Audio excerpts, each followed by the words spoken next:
próxima semana tenemos el encuentro. Sí es la próxima semana, ¿verdad? Luego se me van las fechas. Y les quiero pedir lo siguiente. Número uno es que los que tengan temas de finanzas, véanlo con mi esposa. Pero también necesitamos tener un número telefónico de emergencia. Y no es que les vaya a pasar algo, no se asuste. Les explico por qué. En el encuentro les pedimos no usar su celular para que no se distraigan.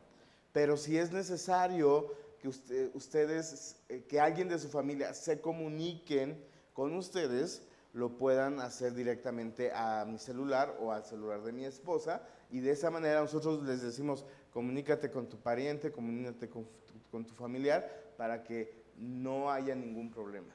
Amén. Entonces yo les pido hoy, pasen con Lluvia, mi esposa, y denle su número de celular y un número adicional por cualquier situación que sea necesario. Esto lo hacemos solamente por prevención. En verdad no les va a pasar nada. Ya los que han estado en un encuentro saben que solamente es para tener cuidado de cada uno de nosotros. Amén. Ok. El siguiente, bueno, también recordarles que el encuentro empieza viernes a las 6. Tienen que estar aquí a las 6. Tienen solo 10 minutos, ¿verdad? Las puertas se cierran y aquí vamos a estar, ¿ok? 6, máximo 6:10. Por favor, cualquier persona que diga, es que de mi trabajo, es que tengo esta situación, acérquense con mi esposa para que también estén enterados, por favor. Y bueno, ahora sí, vamos a entrar en tema. ¿Recuerdan cuál fue la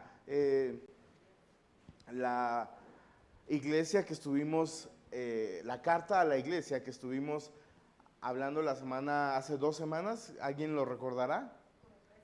Fue Éfeso, ¿verdad? Éfeso.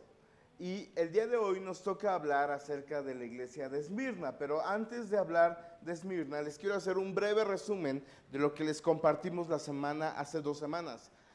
Y fue acerca que Jesús, a través de Pedro a través de Pablo, manda esta carta al pastor de esta iglesia y les habla acerca de estas 4 cosas que aparecen en la pantalla. Dice, primero, ¿has perdido tu primer amor?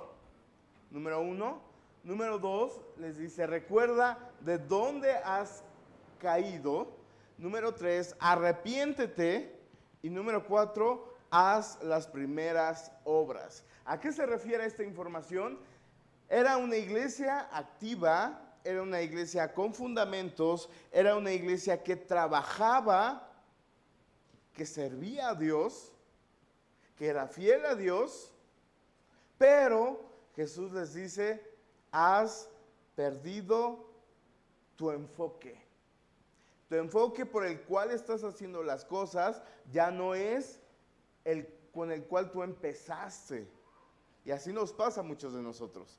Llegamos, nos congregamos, conocemos de Dios, nos enamoramos de Dios y eso nos lleva hasta servirle a Dios. Pero en algún momento de nuestra vida llegamos a un activismo, no solamente en la iglesia, sino en cualquier área de nuestra vida, y empezamos a olvidar de dónde Dios nos sacó.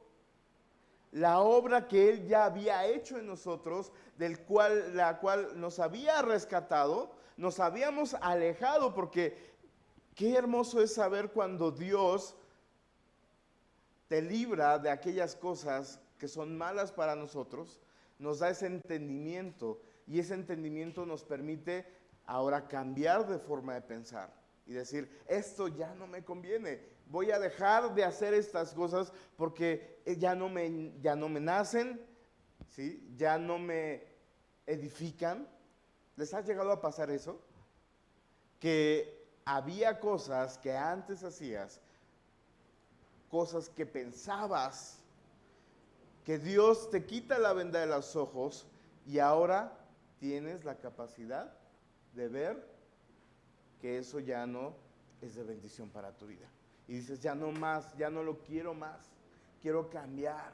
Eso es lo que hace la obra transformadora de Dios. Pero llega un punto donde olvidamos todo eso y volvemos a hacer o hacemos ya otras cosas y Dios dice, arrepiéntete. Primero reconoce de dónde saliste, reconoce en lo que te has metido, después dice, arrepiéntete y regresa a las primeras obras. ¿Cuáles son esas primeras obras? Quizá para ti son diferentes que para mí. Mis primeras obras, ¿verdad? Era amar a Dios, buscar a Dios, leer la Biblia, orar, no dejar no faltar a la iglesia, ¿sí? Acercarme, juntarme con gente de la iglesia, porque no es lo mismo, ¿sí?, estar siempre rodeado de gente que no conoce a Dios, porque a veces no nos edifica ni las pláticas, ni las conversaciones, ni los actos. No quiere decir que te apartes del mundo al 100%, pero que también te juntes con gente que pueda edificar tu vida. Eso a mí me ayudó muchísimo. Estar rodeado de jóvenes que edificaban mi vida. Eso me acercó más a Dios. Y después dice, haz las primeras obras. ¿Cuáles son tus primeras obras que te acercaron a Dios, que te enamoraron de Dios? Bueno, eso fue lo que estuvimos hablando. ¿Se me ayudan con una botellita con agua, por favor? Quiero que me acompañen al libro de Apocalipsis, capítulo 2, versículo 8, del 8 al 11. Y vamos a hablar ahora de la iglesia de Esmirna.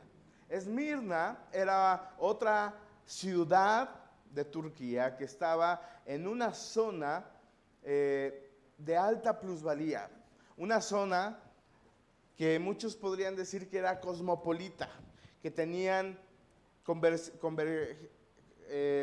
se reunían muchas, la cultura, se reunía los deportes, se reunía la cuestión política, ¿verdad? Era una ciudad que tenía gente de todos lados. La economía de esa ciudad era muy alta, era una ciudad muy privilegiada, ¿sí?, por Roma. Y vamos a leer un poco más de esto. Dice, versículo 8, y escribe al ángel de la iglesia en Esmirna, el primero y el postrero, el que estuvo muerto y vivió, dice esto. ¿Quién escribe esta carta? ¿Pero qué? Pero, o sea, mensaje directamente ¿de quién? De Jesús. Jesús hablando. ¿Por qué? Porque Él es el que, regrésame el versículo 8, dice, el que estuvo muerto y vivió. Es Jesús hablándole a esta iglesia. ¿Alguna vez Dios te ha hablado? A mí me ha hablado en muchas ocasiones a través de su palabra, ¿sí? Porque son no solamente por las letritas rojas, ¿verdad?, que dice palabras de Jesús, no. Es Dios hablando a tu vida en muchas formas a través de la Biblia, a través de historias, a través de personajes que tienen quizá algo que ver relacionado a lo que tú estás pasando. Versículo 9 dice, yo conozco tus obras. Di conmigo, yo conozco tus obras. ¿Habrá alguien aquí que te conozca así, mira, perfectamente? Así que sabe de qué pie cojeas, ¿verdad? A qué hora te levantas, ¿verdad? ¿Qué te gusta comer? ¿Qué no te gusta comer? Tú podrías ir, mi esposo, mi esposa, pero ¿sabes que Dios te conoce al 100%? ¿Sí? Porque tú hoy puedes decir, me encanta el agua. Y pasar unas semanas y no puedo tomar agua. Entonces, ¿qué onda? O sea, así me pasaba a mí cuando andaba de noviero. Yo soy muy fijado, o era muy fijado, o sea, observador. Yo decía, a ella le gusta esto. Pasaba una ocasión, o sea, pasaba el tiempo, llegaba con lo que yo pensé que le gustaba, y pues nada que ver, o sea, ya había cambiado de forma de pensar. Nadie nos conoce más profundamente que Dios. Dios conoce nuestros pensamientos, Dios conoce nuestras emociones, Dios conoce nuestras acciones. Él está al tanto de nosotros, no porque no lo veamos, Él no quiere decir que no está aquí. Si tú te congregas en esta iglesia, si tú eres hijo de Dios, debes de estar consciente de esto. Él te conoce al 100%. Él está contigo todo el tiempo. Eso lo dice su palabra. Él no nos deja, Él no se aparta porque hayas hecho algo malo, hayas visto, hayas dicho, hayas hecho. Él no se aparta, Él está ahí. Que tú no lo sientas, que tú no lo veas, no significa que no está ahí. Dice, yo conozco tus obras y tu tribulación y tu pobreza. Y luego dice, pero tú eres rico.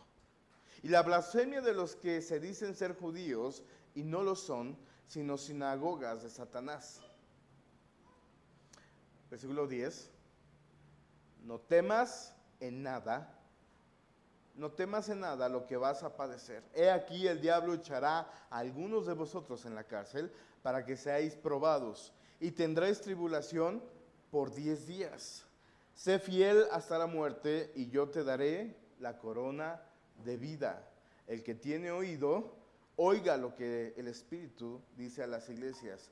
El que venciere no sufrirá daño de la segunda muerte. ¿Puedes cerrar tus ojos? Y vamos a orar, ¿les parece?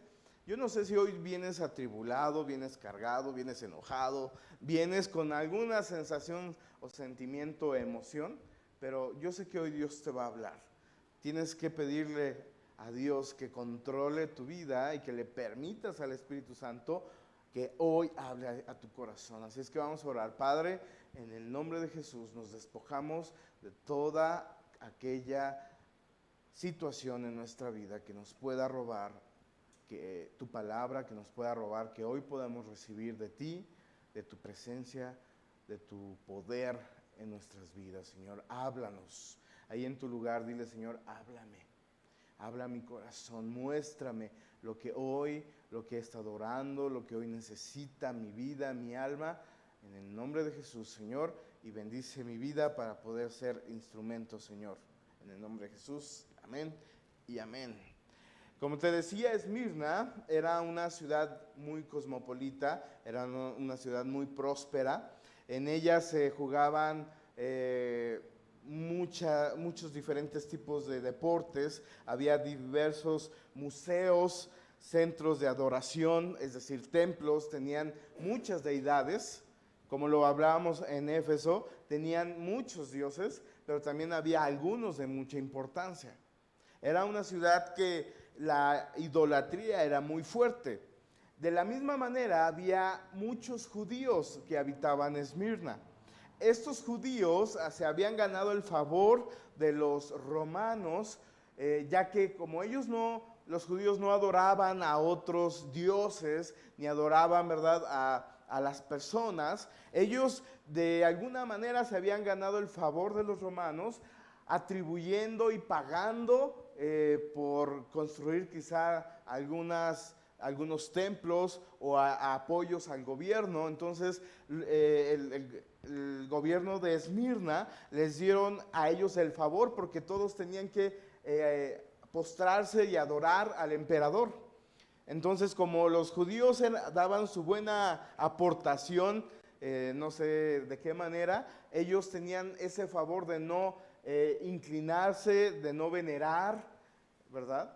Entonces, en algún momento, cuando los cristianos empezaron a crecer, ellos hasta cierto punto tenían como que se agarraban de ahí, de ese peldaño, de los judíos. Pero llegó un momento en que los judíos dijeron, no, tú no puedes estar predicando de Jesús, tú no puedes estar hablando de ellos, de este Mesías, de este Salvador. Entonces los cristianos empezaron a tener persecución, empezaron a tener discrepancias con los judíos, con los romanos.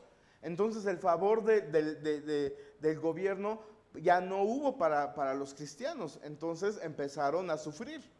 Empezó a haber quizá maltrato a la gente, quizá ya no los dejaban reunirse, ya no los dejaban tener esas libertades, empezaron a tener otras obligaciones.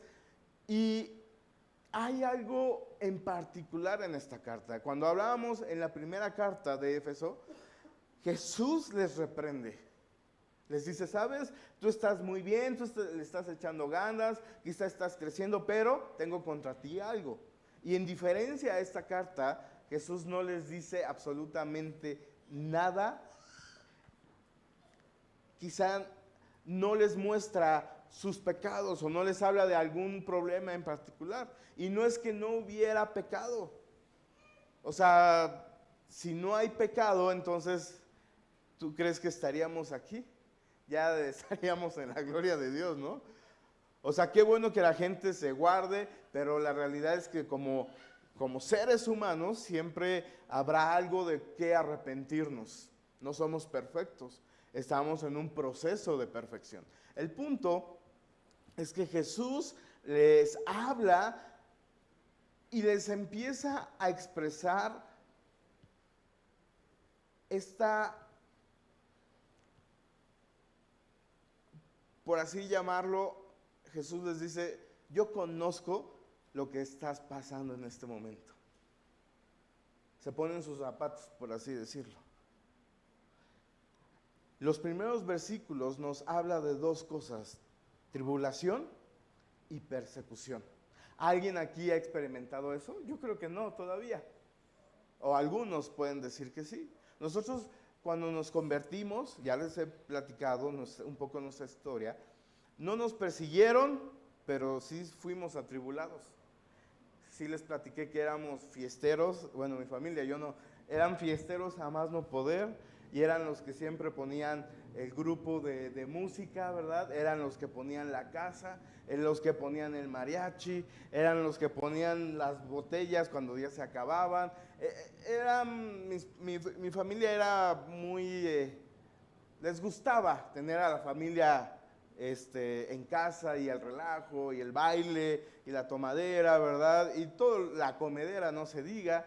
El punto es que cuando nosotros nos convertimos, fue tanto el impacto en nuestras vidas y no fue porque nos lavaron la cabeza, ya te lo he platicado. Simple y sencillamente cubríamos los vacíos que había dando y aportando. Porque a veces no había, pero ¿de dónde sacaban? Pero ahí estaba, ¿no? Para la fiesta. Problemas en casa había y no te imaginas cuántos. Pero el punto es que al convertirnos, porque esa es la palabra, nos convertimos a Dios. ¿Sí? Convertimos nuestra manera de pensar a la manera de pensar de Dios. Entonces ese choque fue tremendo para la familia. Y empezó la murmuración. Y empezó, ¿verdad?, el cuestionamiento. Y empezó esa discriminación. Que decías, yo los tenía en mi casa, comiendo en mi mesa, y ahora me juzgan, critican a mi esposa, ¿verdad? Critican a mis hijos, critican. ¿Sí me explico? O sea, es un poquito lo que vivimos en parte de la tribulación. Eso nos hizo alejarnos de la familia. No porque no quisiéramos a la familia, sino porque era un tiempo que nosotros necesitábamos sanar. ¿Quién no necesita sanar de heridas? Hoy en día hay aún heridas, pero no son las mismas de antes. Son otro tipo de heridas, son otro tipo de situaciones. Pero ¿habrá aquí alguien que no necesite sanar heridas en su vida? Yo creo que todos.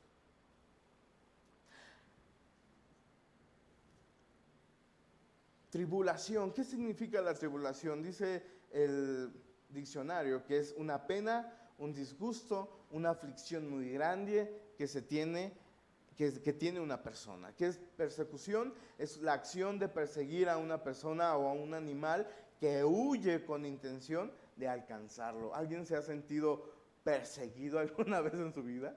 Yo solo por el trabajo. ¿sí? De que el cliente está ahí atrás y atrás y atrás. Pero qué complicado es cuando uno se siente amedrentado, ¿sí?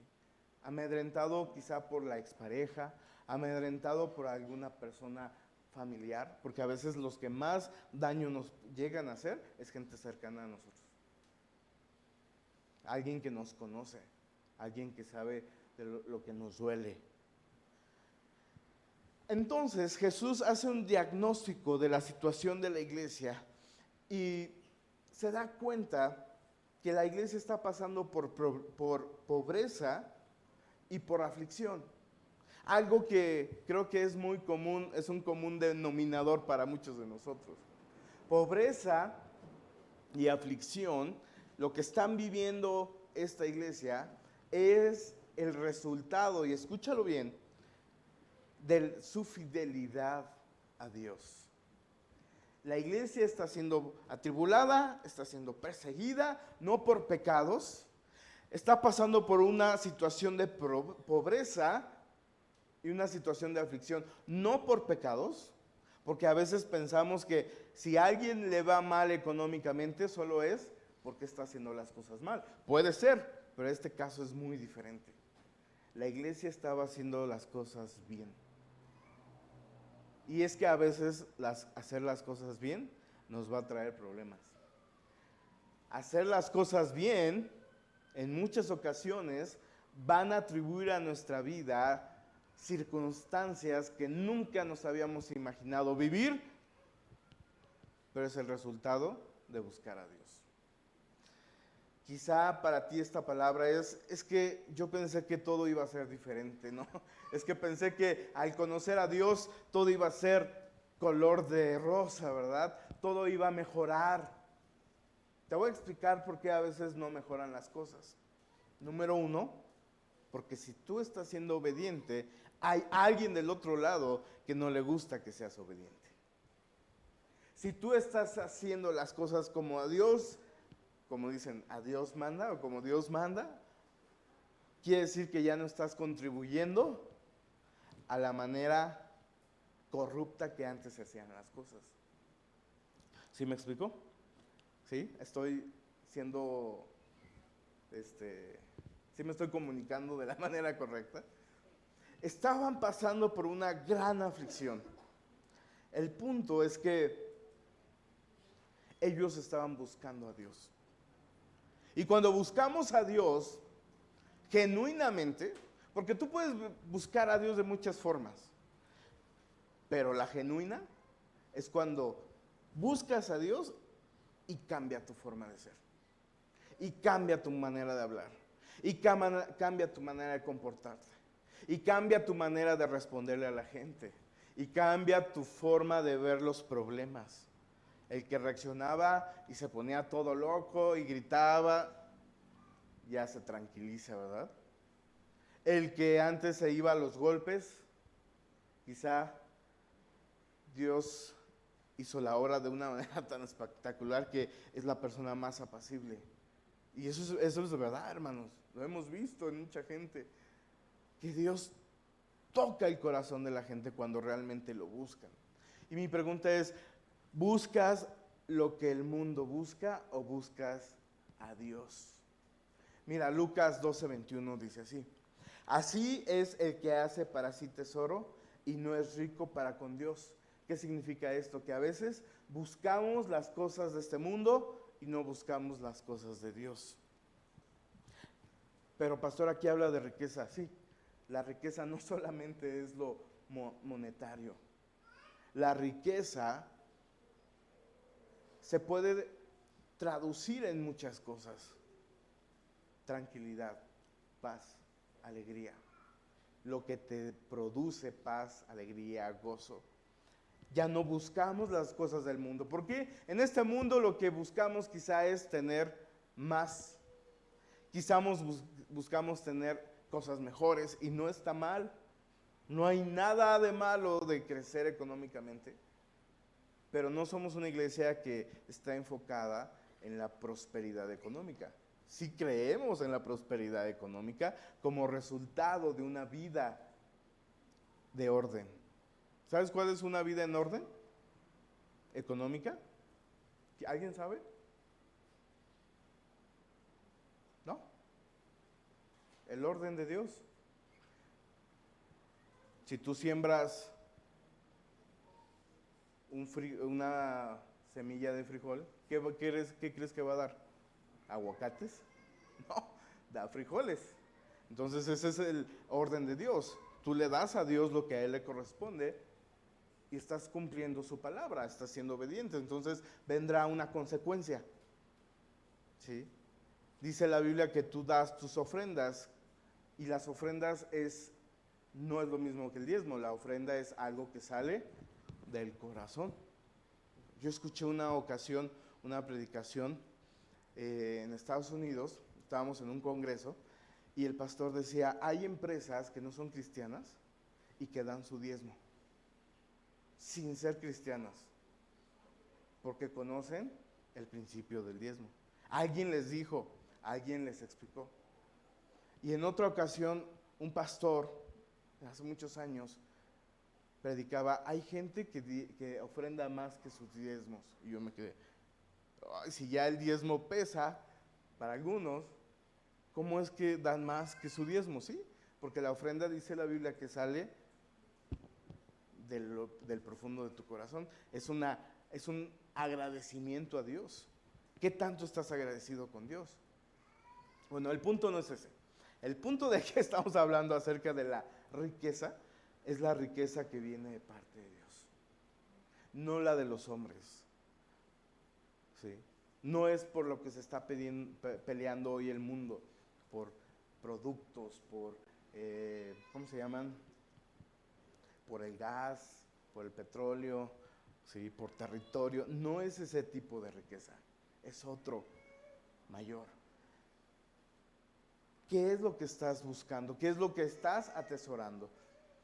¿En qué estamos invirtiendo?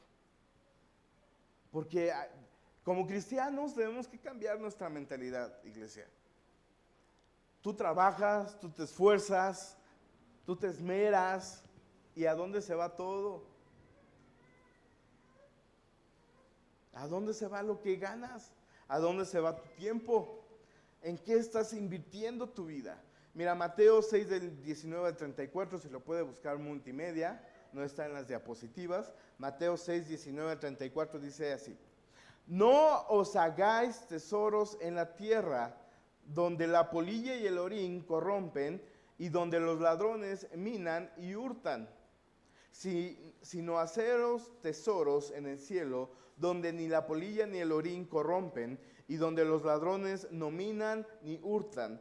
Porque donde esté vuestro tesoro, allí estará también vuestro corazón.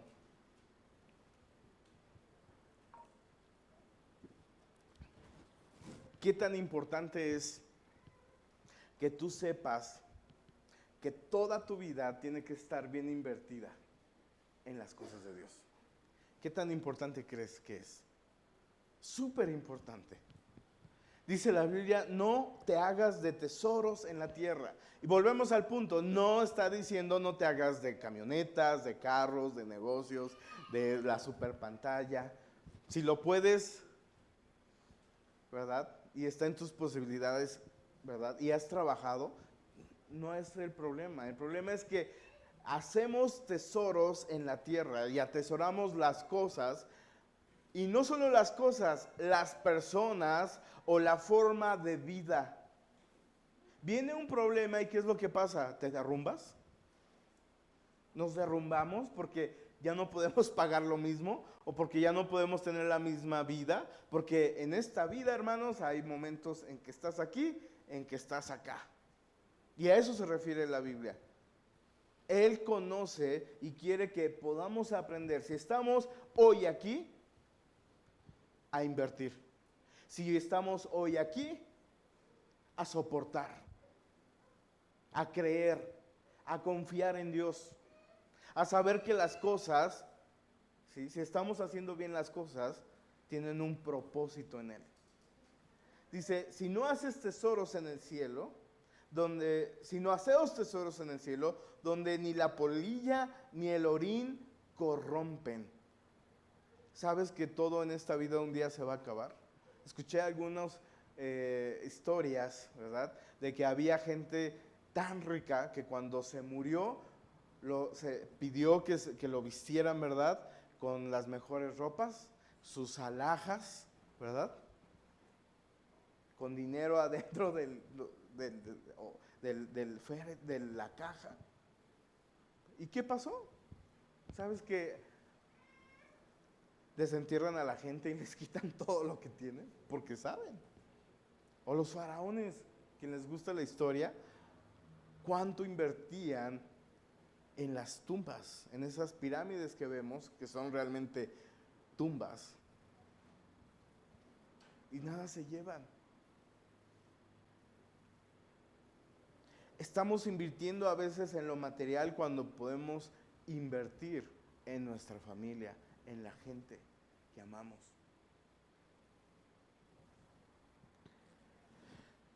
El punto, entonces,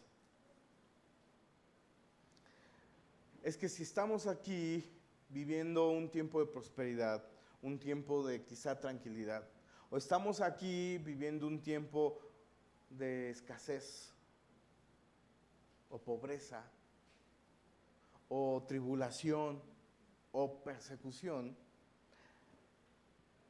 yo no sé en qué momento tú puedas estar, pero hoy Jesús nos da estas palabras. Versículo 10 dice, no temas en nada lo que vas a padecer. Versículo 10. No temas en nada lo que vas a padecer. He aquí, el diablo echará a algunos de vosotros en la cárcel para que seáis probados y tendréis tribulación por 10 días. Sé fiel hasta la muerte y yo te daré la corona de la vida. ¿Sabes cuál es la solución de Jesús a lo que están viviendo? No es, no te preocupes, no te va a pasar nada, yo te voy a rescatar de ahí. No, Jesús le está diciendo, no temas de lo que viene. Si hoy estás pasando tribulación, aflicción, hoy Dios te dice, no temas de lo que pueda venir a tu vida. Sí, sé que el problema está aquí, no se va a desaparecer, pero aquí está. ¿Sí? Pero aparte de que aquí está el problema, yo estoy contigo. Quisiéramos, ¿verdad?, que en nuestras oraciones se solucionaran las cosas así. Bueno, a ver, recuerdas que yo no. Ayúdame. Así quisiéramos, pero no es así. Las cosas están como hormiga, ¿verdad? Rojas, calientes, problemas. Pero Dios dice, sé fiel hasta la muerte. Romanos 8, 35 al 39 dice, yo creo que muchos hemos escuchado este versículo y yo te recomiendo que lo tengas ahí siempre cuando estés pasando por un problema. Dice, ¿quién nos separará del amor de Cristo? ¿Tribulación o angustia o persecución o hambre o desnudez o peligro o espada? ¿Quién te podría separar del amor de Cristo? Esa es mi pregunta. ¿Quién te puede separar? ¿Una crisis económica? ¿Un virus?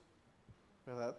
¿Una guerra en otro continente que está provocando en todo el mundo una situación global de miedo? Porque sabes que el miedo es lo que hace Satanás. El miedo es lo que él usa para que su pueblo, para que la gente se rinda a los nuevos órdenes mundiales. Es el miedo. Tú escuchas o ves videos, ¿sí? O escuchas la mañanera, ¿verdad? Y te dices, ¿qué onda con el país? Escuchas las noticias, balaceras aquí, matan a la diputada de acá, se descarrila supuestamente un carro, y no, no lo graban, ¿verdad? Si no me van a... Pero todo pasa y eso da miedo, pero es la manera en la que el diablo opera, metiéndote miedo. Jesús no te dice, no, tranquilo, no te va a pasar nada. Shh, shh. No, Jesús te dice, va a pasar. Pero, ¿sabes? Nada te va a tocar. yo voy a estar contigo. ¿Va a ser difícil? Claro, claro que va a ser difícil, pero yo estoy aquí. Dice, has oído este versículo, en todas estas cosas somos más que vencedores, por medio de aquel que nos amó. Por lo cual estoy seguro que ni la muerte, ni la vida, ni ángeles, ni principados, ni potestados, ni lo presente. ¿Qué significa ni lo porvenir? Lo que no has visto, lo que todavía no sucede, ¿verdad? Venga lo que venga, ni lo porvenir, nada nos puede separar del amor de Dios, que es en Cristo Jesús. Dice, ni lo alto, ni lo profundo, ni ninguna otra cosa creada nos podrá separar del amor de Dios, que es en Cristo Jesús, Señor nuestro. ¿Habrá pruebas? Claro que sí, puede pasar el grupo alabanza. ¿Habrá momentos donde pensaremos que todo está perdido? Lo hemos hecho y lo hemos pensado. ¿Habrá momentos donde nuestra fe, puedes decirlo conmigo, mi fe va a ser probada? ¿Sabes que nuestra fe es probada a veces por fuego? ¿Qué significa esto? Que el fuego significan pruebas. Y son pruebas difíciles. Ay, pastor, es que ya no me está gustando mucho esto. No, pues a mí tampoco, pero la Biblia dice que vamos a pasar por pruebas. Pero esas pruebas nos van a llevar a un crecimiento espiritual. Mira, el mundo aborrece todo lo relacionado a Dios. Es impresionante cómo hay hoy en día en redes sociales algo pasa y tú dices algo de Dios y ¿qué crees que hace la gente? Se enoja, se molesta. Ay, ¿por qué metes a Dios? Ay, Cristo va a venir. Y se enoja la gente. O sea, ¿qué onda? Va a llegar un día que nos van a aborrecer a nosotros por ser hijos de Dios. Y si llega ese tiempo, si llegamos a ese tiempo, es mejor estar agarrados de Dios y con convicciones firmes. Si alguien te menosprecia o te vituperia por ser hijo de Dios, lo mejor es que estés bien agarrado de Él, porque Él no te va a dejar nunca. Esto es una lucha espiritual, iglesia. Todo lo que estamos viviendo, todo lo que tú estás viviendo, dice Efesios 6:12, porque no tenemos lucha contra sangre y carne, sino contra principados, contra potestades, contra los gobernadores de las tinieblas de este siglo, contra huestes espirituales de maldad en las regiones celestes. No temas. Su palabra dice, no temas. Vamos a ponernos en pie. Quiero terminar con este versículo que dice, no mirando nosotros las cosas que se ven, sino las que no se ven. Pues las cosas que se ven son temporales, pero las que no se ven son eternas. Las que vemos, ¿cómo son? Temporales. ¿Tus problemas cómo son? Temporales. En verdad, son temporales. Dios lo dice, va a haber tribulación, y les dice a la iglesia, son 10 días, no sé cuántos días son para ti, cuántos años, cuántos meses, cuántas semanas, no sé, solo Dios lo sabe, pero sabes, son temporales, terminarán, llegarán a su fin. Y si tu vida está puesta, si tus ojos están puestas en esas cosas, estás perdiendo el tiempo. Dice la Biblia, mirando nosotros las cosas que se ven, sino las que no se ven. ¿Qué son esas cosas que no se ven? Tu relación con Dios, tu amor a Dios, tu obediencia a Dios. Padre, en el nombre de Jesús, hoy te pedimos perdón si nosotros nos hemos apartado de tu palabra. Si nosotros hemos tenido temor, angustia, desesperación y nos enfocamos solo en los problemas y no ponemos nuestra mirada en ti, hoy te pedimos perdón, Señor. Hoy te pedimos que nos limpies, hoy te pedimos que nos perdones, hoy te pedimos que nos des la fuerza si es que estamos pasando por estas tribulaciones, por estas pruebas de fuego, Señor. Danos el entendimiento, danos la fe, danos la fuerza, Señor. Permítenos crecer en ti. Y sobre todo, Dios, que podamos creer que tú tienes el control de todas las cosas. Permítenos ser fieles a ti. Permítenos ser fieles a tu palabra, ser fieles, Señor, a tu obediencia. Porque tu palabra dice que el que es fiel en lo poco, Señor, tú lo llevarás a otro nivel de fe. Tú lo recompensarás, Señor.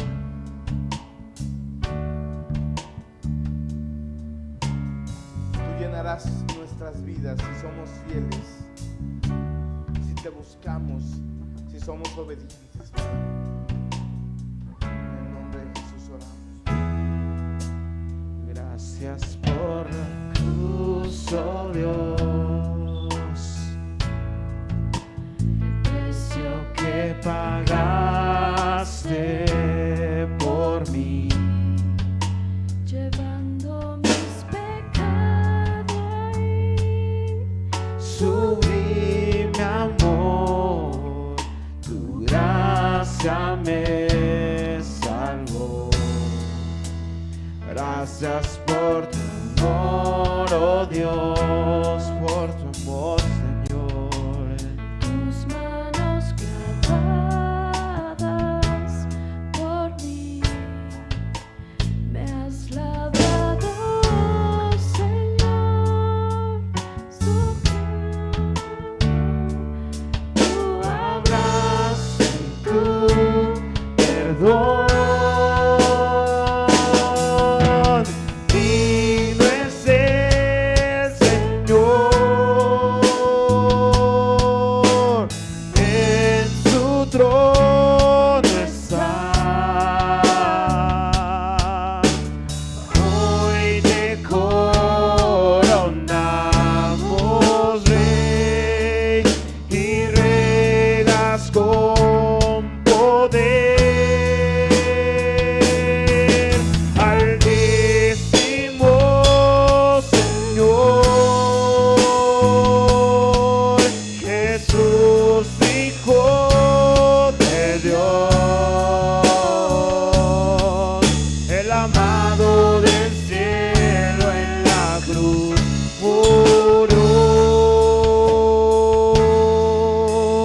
Digno es el Señor, digno es el Señor, incomparable amor, digno es el Señor, digno es el Señor, amoroso, perfecto, Padre, te exaltamos, digno es el Señor,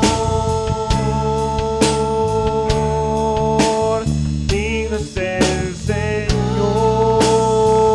No te canses de alabarlo, díselo digno, digno es el Señor, digno, digno, digno, digno, incomparable, asombroso Rey, digno, santo,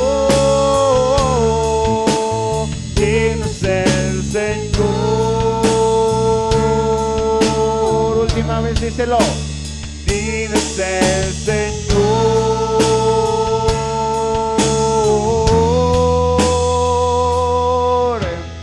digno es el Señor, en su trono está. Hoy te propongo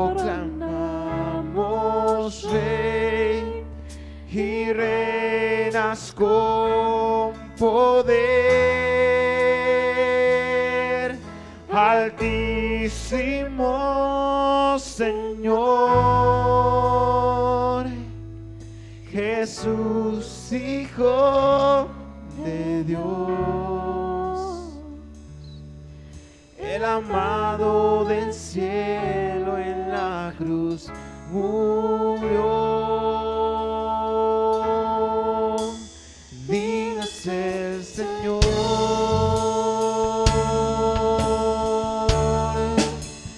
digno es el Señor,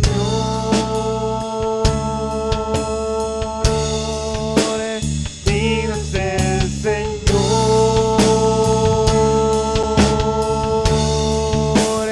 digno es el Señor,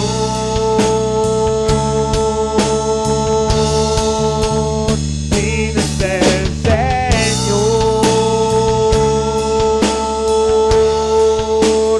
digno es el Señor.